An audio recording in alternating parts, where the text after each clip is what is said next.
Speaking of pressure, I think there should be some pressure on Derek Carr. And actually, the question was about quarterbacks. Yes, Derek Carr. It doesn't feel like they don't have pressure either with Derek Carr because the Saints are starting to get into that point where like they're not doing much. They don't go to the playoffs. The Sean Payton era and Drew Brees era has been 4 years now, and you're kind of like, oh, what are they doing over there? I'll keep an eye on them. But for them to draft Spencer Rattler, props to them. I've been screaming at the Saints to get some younger players. I like the veterans. I like Cameron Jordan, Demario Davis, Marshawn Lattimore, Tyrann Mathieu. They're just old, and like at some point you got to get younger, and they haven't done that.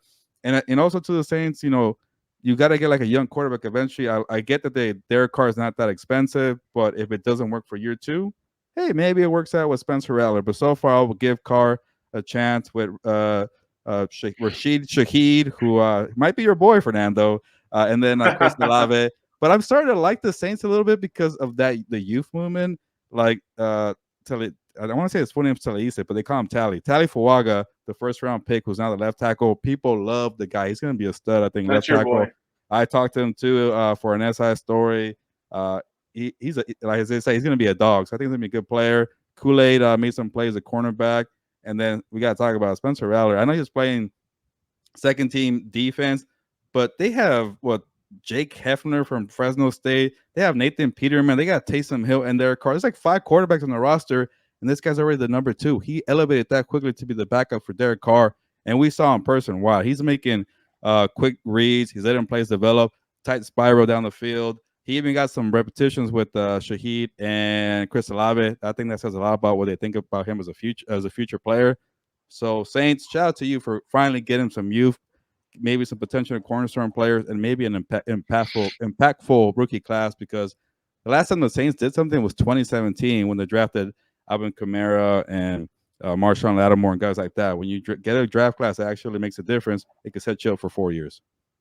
Mason Tipton, rookie receiver out of Yale, 5'11", undrafted rookie. That's a name that I think people might start listening or hearing about because he was making a lot of plays during camp. And I know sometimes there's players that shine during camp and then they don't do anything when it matters, but he was making some plays, so much so that their beat reporters asked about 4 or 5 questions about him.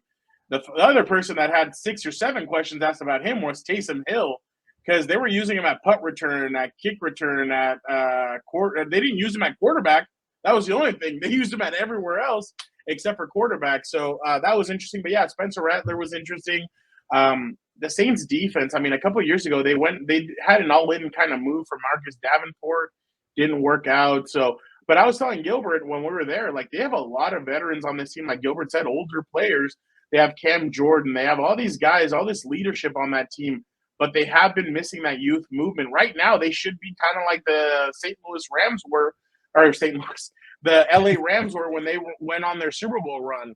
But unfortunately, they don't have that because, 1, the quarterback is nowhere near what Matthew Stafford is, and 2, they are missing some pieces there. But I agree with Gilbert. Spencer Rattler, I don't know. I think he'll give Carr a run for his money at one point. I mean, you think this season already?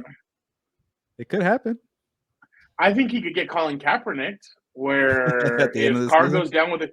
No, where Carr could get hurt. If Carr gets hurt and goes down, and Spencer goes in there and starts shining, it's like, well, sorry, adios. You're now on the bench. He's a little small, like in the pocket, but I just like his awareness, his command, his confidence. And I mean, but who really is big on that team? Like they're all kind of they're not all. Yeah. Derek Carr is the biggest one, but he's not that. He's not like Justin Herbert or Patrick Mahomes. Yeah.